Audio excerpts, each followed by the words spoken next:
Bro, listen. Never in my life associated the word boring with baseball. We know what's up.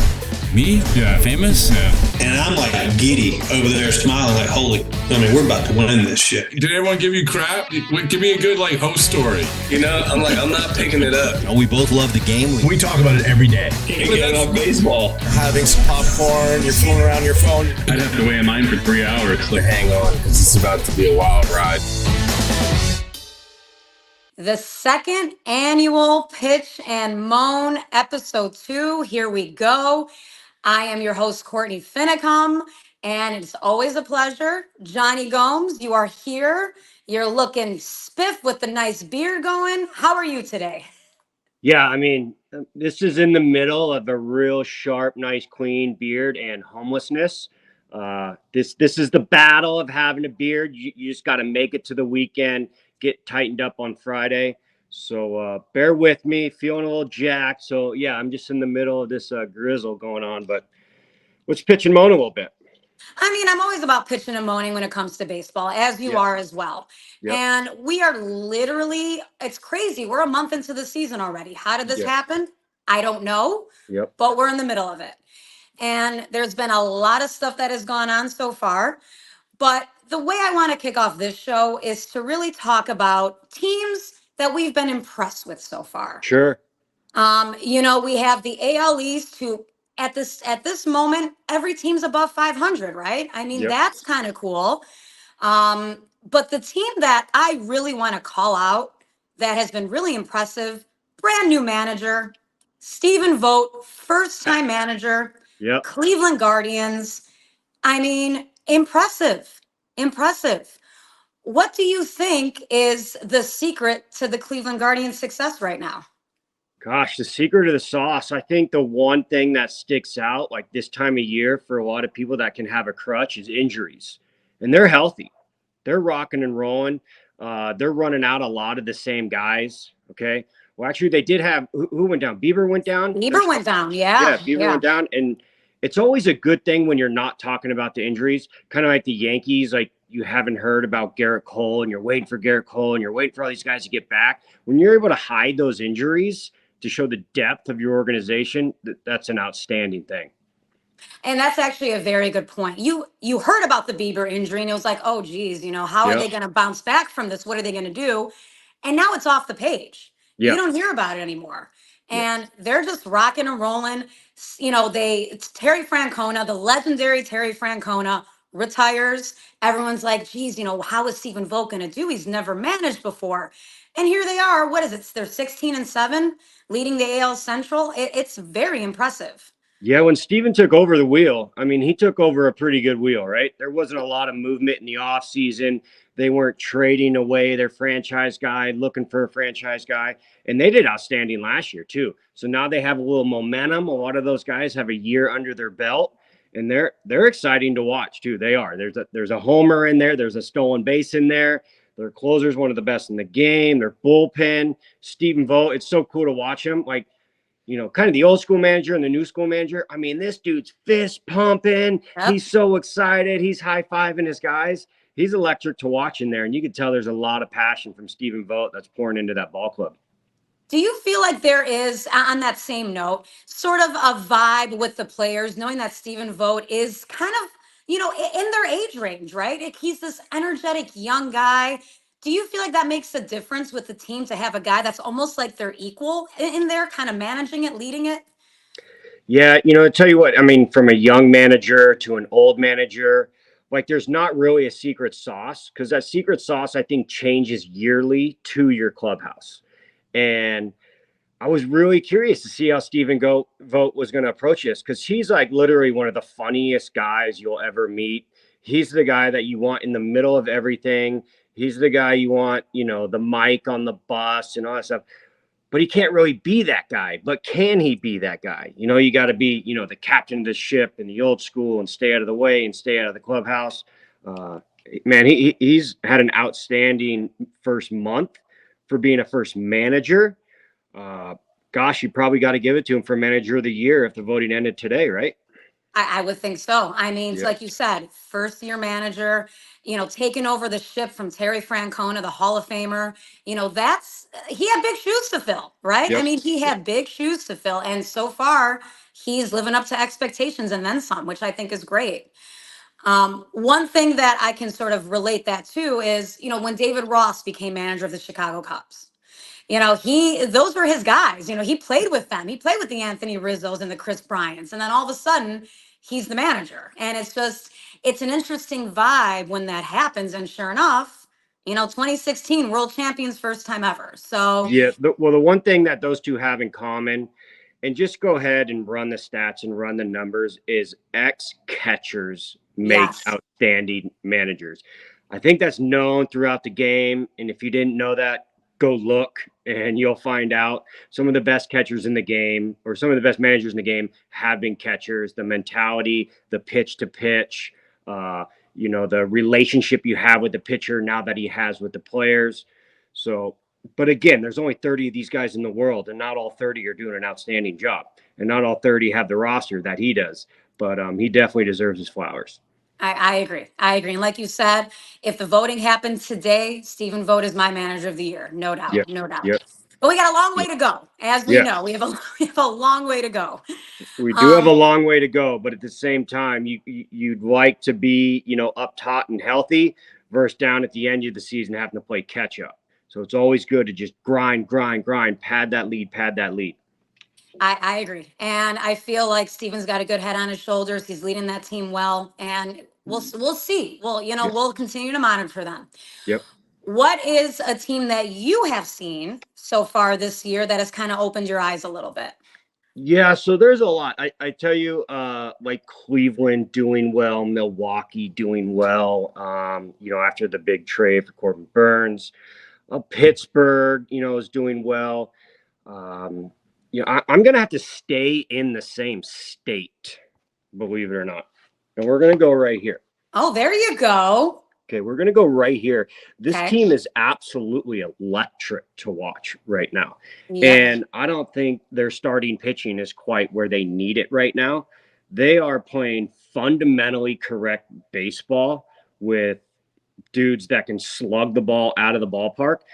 Keep an eye on Spencer Steer for me. I mean, this guy legit can play all 7 positions in the big leagues. Sneaky homer guy. They're all running the bases over there with J.R. House at third and Colin Cowgill at first. Yep. And they're all kind of homer threats. The middle of the lineup are like big homer threats. Like Ellie De La Cruz hit a ball oppo out of the ballpark at 110 miles per hour. Insane. 110 miles per hour oppo is absolutely elite. He's on pace for 40-40, kind of like on accident. Literally. 40-40 shortstop. Look that up. Not many of them. Correct. So they're fun to watch. I'm pulling for them. Well, and I love that you busted out the Cincinnati Reds hat. Yep. I mean, Game used. Oh, what game used? I mean, used. that just honestly, the memorabilia that you have because you've been on these amazing teams. I'm jealous. It's impressive that you busted that Cincinnati Reds hat out right away. Yep. Very impressive. But the Ohio teams, Cleveland and Cincinnati, kind of opening some eyes this year. I like that. Yeah, they are. And both of the divisions, so in the Central, are literally wide open. Wide open. Right, wide open. I mean, you got the White Sox. Okay, I don't know, but like, especially you don't know. Yeah, you don't know. Maybe I'm under a rock from Chicago, but the NL Central, Sonny Gray coming back, Lance Lynn pitching, Paul Goldschmidt and Arenado, if they want to come back, that would be outstanding because those two guys are awesome to watch. I don't know what's going on over there, but anyone can win it in that division. It's going to be a fun race. And I agree. I mean, even the Cubs are interesting, right? I mean, they've been hit with some injuries. Cody Bellinger last night, got himself in the ribs. Yep. Suzuki's been hurt. So, like you said, the division's wide open. So Cincinnati, Cleveland, they're in good divisions to make some noise and to potentially stay there. It's sustainable success right now for them out there. So again, something to monitor. But Ellie De La Cruz, that is I mean, every day this guy's a highlight reel, pretty much. Yeah, I mean, he's like every young kid's favorite player too right now. He's got Yeah. so much swag, so much flair. I mean, and he is just absolutely the nicest guy you could possibly imagine. He's polite. You look at him and you think that he'd be just this electric hair on fire guy. He's real quiet. He's simple. He's doing his interviews in English now, which Love is that. super cool. And, locking down at shortstop right there. Last couple of years, short third. And I mean, he's sitting right in the middle of that lineup. And I mean, triples in that ballpark, Great American Small Park, right? Yeah. The triples in that ballpark were pretty rare. And he's doing it, once a week. Yeah, it is impressive. And baseball needs to embrace Yep. these types of players. Yep. You made a mention of him doing his interviews in English. That's just Super going cool. to so cool. And I love when guys do that. And that's just going to open up other doors for these players too. Yep. So that is really cool. And baseball does need to embrace these young stars, because that's going to make a difference in the game at the end of the day. Yeah, baseball deserves him. Absolutely. I mean, he's such a great kid. He's clean off the field. He's everything that you want. It's good, that he's, outside of like the big market, right? So the Dodgers and the Yankees and, Atlanta's been there forever. This little Midwest Cincinnati, oldest organization in the game. They deserve to have a guy like him. Fully agreed. Fully agreed. Well, in order to talk about the good, which we always love to focus on, we Yep. unfortunately do have to talk about some of the bad stuff going on in the game. Yep. What is a team in your mind? And of course, the big one sticks out to me that Yep. has just been an utter disappointment so far this year.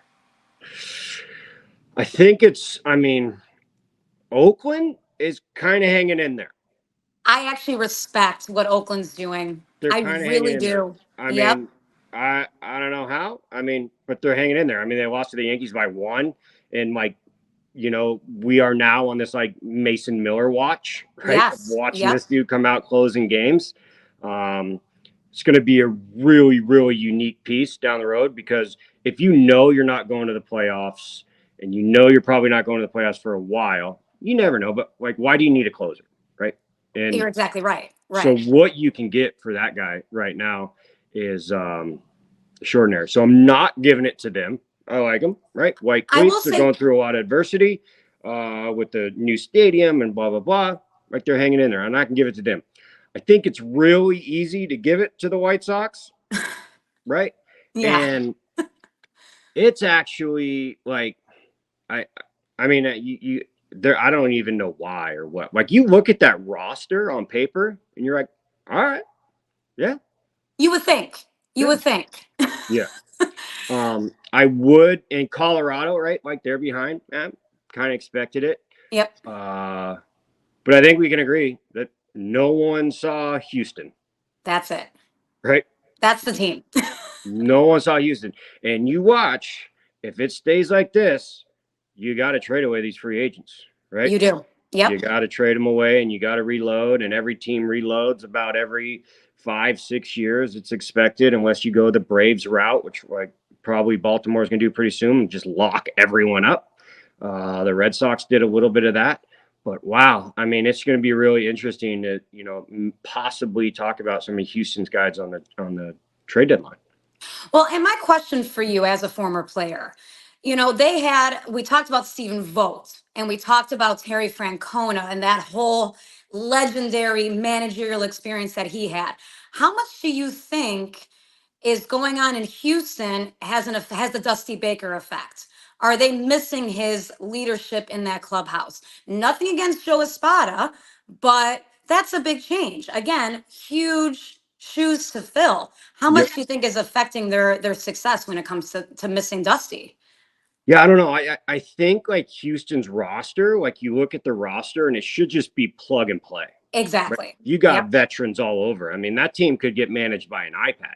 Right? You would think. I mean, yeah. I mean, what's the manager really need to do, to get Pena and Bregman going, and Abreu over at first? I don't know what's happening there. We've all been there, right? Right. I mean, is he going to come out? I'd imagine Haters having a bad start, but at the same time, if this team does click, right? yeah, they're in a race. But when you're 10 games under 500 through the first month, yeah, you got some hauling ass to do. I mean, it's got to be really alarming for those Astros fans to go from really one of the top tier teams to all of a sudden being in the crapshoot again. I mean, it's just Yeah, it's got to be just a kind of a nightmare right now. Like, what went wrong? Like you said, this should yeah. be, an iPad could run this team. So what is actually going wrong? I don't know. It's interesting. Yeah, it's interesting, and we'll just have to keep an eye on it from the outside looking in. And you gotta think it's gonna turn around. Some of these other orgs that are kind of like off to slow starts, it doesn't look like they're gonna turn around. If there's any team right now that's gonna turn around, it's definitely gonna be Houston. And I would agree. And Yeah, another division, as at least as of right now, that's wide open is the AL West. I mean, yeah, the Rangers haven't really done much, playing 500 ball. Seattle coming off to a slow start. The Angels, you don't really know what's going on there sometimes. It's, they're very up and down. That's also wide open. So yeah. a lot of interesting races so far in early this year. Yeah, and out there on the West, I mean, Oakland's probably not going to win or even wild card, but they're going to screw some people up. They I really have are. I have said this since last year, and I very much agree with you. As quote unquote bad as that team is, they play hard though. Yeah, They do not give up. They're not gonna lay like the White Sox. They're not just gonna lay down and accept a loss. Like yeah, they will fight. They'll scratch and claw. And I agree, they will screw up a lot of teams. They will. yeah. They're going to screw some teams up. You don't really want to play them down the stretch. I agree with you. I Yeah. agree. But at the same time, too, like the Oakland way, they could just ship all those players off, And is it worth it? Maybe. I don't know. But they do have a couple pieces there that exciting. That Ruiz, I mean, if you can imagine having Ruiz on your bench going into the playoffs, because this guy's like a cheat code in the stolen bases, and then, of course, Mason Miller. Like, you bottle those two guys up and you ship them to New York for Right. one or two of their top prospects. Yeah, you got action. I agree. I agree. But I'm actually glad that Oakland is, a somewhat formidable team right now Yeah, because, like you said, what they've gone through, all that adversity, that fan base, they deserve at least some decent baseball to watch this year. So right. I'm happy to see that. Little farewell tour. Absolutely. Absolutely. Yeah, Another thing that I feel we need to pitch and moan about yeah, is Jackson Holliday's slow start. yeah. This has been, a panic mode in Baltimore right now about this kid. Hmm. And, in my opinion, it's like any other player that starts off slow. It's going to be glaring, right? If you start off 0-20 in April, everyone's going to talk about it. Everyone's going to, be concerned about it. Do you see anything in this kid's game where Baltimore needs to be concerned about how he's going to develop? I mean, you're just going to go to like his bloodlines and his roots, right? Like his dad. I mean, he's always going to be like in good hands. But I think it's just a quick reminder of like the big leagues is tough. And I was talking about this the other day. Like if you go to like high school and then to AAA, that huge jump, and then AAA to the big leagues, AAA to the big leagues is the biggest jump you can make. Right? If you go A ball to AAA or low A to double A, they're big jumps. There's the age, but there's not a bigger jump from AAA to the big leagues. And I think it's a quick reminder that just the big leagues is hard. I agree. And I agree with that. The big leagues is really hard, and it's a really, really tough place to struggle. And there's not a better place to shine. But luckily, the team's winning, right? They're 15-8, so they're kind of like hiding it. But I do admire Baltimore for letting him ride this out. I think he's going to be better for it. He did get a knock last night. Yep. And it's wild. I mean, we haven't really seen too much of him, but I was watching a little bit of the game last night and he got a knock and he's at first. And I'm like, this dude is a baby. Baby face. Yeah. I mean, He's a child. yeah. And I mean, this, he's got no college experience. But then as soon as you talk about like his struggles, like you just go pull up like his minor league numbers and you're like, this is the best prospect in the game for a reason. Right. Like you can't accidentally do those numbers in the minor leagues and even in big league spring training. I hope he turns it around. If he doesn't, I think it's okay. I mean, I personally, I went up and down 5 times. A lot of dudes do, I mean, that's why there's, DFAs and a lot of guys get sent around and your options for a reason. It's really, really tough. Like Mike Trout got sent down, right? I mean, it's not rare by any means. Well, and to name a couple of Hall of Famers that have been off to a slow start in their career, there is some. MLB.com just came out with this the other day about Jackson Holliday. I mean, to name a few, Cal Ripken, he started off slow. Brooks Robinson started off slow. George Brett. Yep. I mean, these are massive names that started off slow. It happens. Yeah. But when you're a highly touted prospect and you're starting off slow in the social media world, Yep. everything's blown out of proportion. I think Jackson Holliday is going to be just fine. But kind of what you said, I'm glad Baltimore is giving him an opportunity to have these struggles and to figure it out. Because sometimes you're going to be better for that. Yeah. Yeah. I mean, his skin's getting thick, right? His skin's getting thick, and they're doing a good job. They're putting him down at the bottom of the lineup, right? Which is okay, helping that lineup turn over. A lot of strikeouts, what I think is rare. And one thing that you see with a lot of these like real top prospects is they've literally never struggled, like ever. Like they've been the best player on the field from their 12, like all the way. Yep. So sometimes like you wish for like a little piece of this pie, selfishly. Like this, not that he's like crazy. I mean, I saw his dad talk the other day and I was like, damn, I wish that was my dad, right? Like he's in such good hands. I mean, I'm sure those phone calls to Matt, are great, but which is cool. And we're all pulling for the kid. We really are. No one wants to see this guy struggle.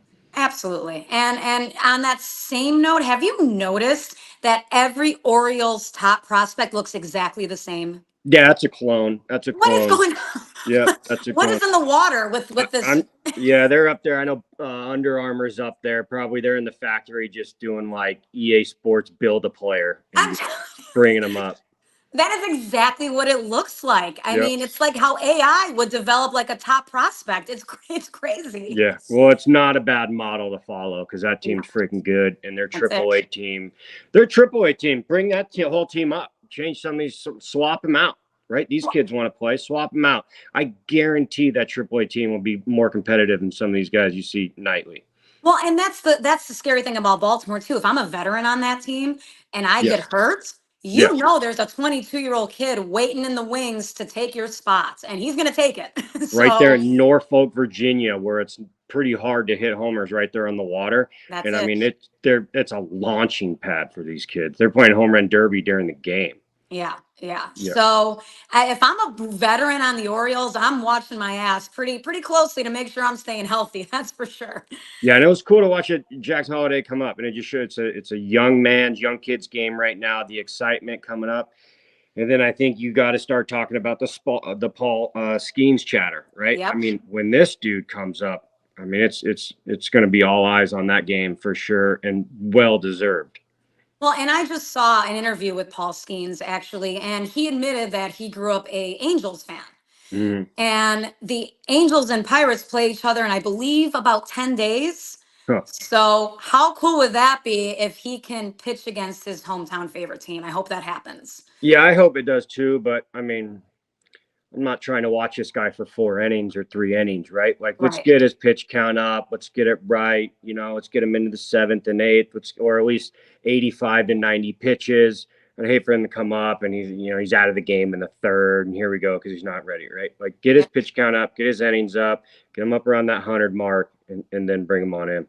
I agree. But that's another, like you said, it's a young man's game right now. And that's exciting. It's only good for baseball to have this youth, right? We need that.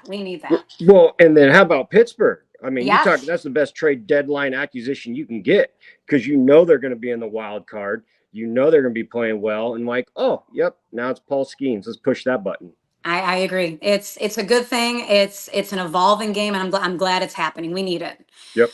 One thing that we don't need, though, in our Pitch and Moan topic number 3 are the Ump Show. Yeah. The Ump Show needs to end. It's between Angel Hernandez and his BS every game he umps. And now to what happened with Aaron Boone. Come on. What are we doing? What are we doing? Yeah, sometimes, I sit and I wonder, and I'm like, these dudes must not have social media, which cheers to them, Agreed. or read the internet or watch TV, because they're just getting blasted, right? And that's the last thing like that you want for anybody, right? But I mean, I don't know, man. It's tough. It's like it's not nightly throughout the game. It seems like it's the same dudes and the Same same dudes. problems. And then what was it in Kansas City? Like the first pitch of the game was like right down the middle, and they're balling balls and striking balls. It's like we can't even get the strike zone. It's I don't know. Maybe it's early in the year for them, but it's so frustrating because in the big leagues, right, 162 games, like one game does count a Yes, lot. it does. And a pitch counts and an out counts. I don't know what the deal is. They got the yips. We're gonna call it the umpire yips, I guess. The umpire yips. Yeah. Are you, after seeing all this, and it's one thing about the Aaron Boone situation, you know, Hunter, he doubled down on it. He actually said, I don't care where it came from. I'm still tossing you. And now, listen, as someone that's into theatrics and drama like I am, watching Aaron Boone get tossed is always entertaining Yep. because he gives us great sound clips and Yeah. he's very, out there.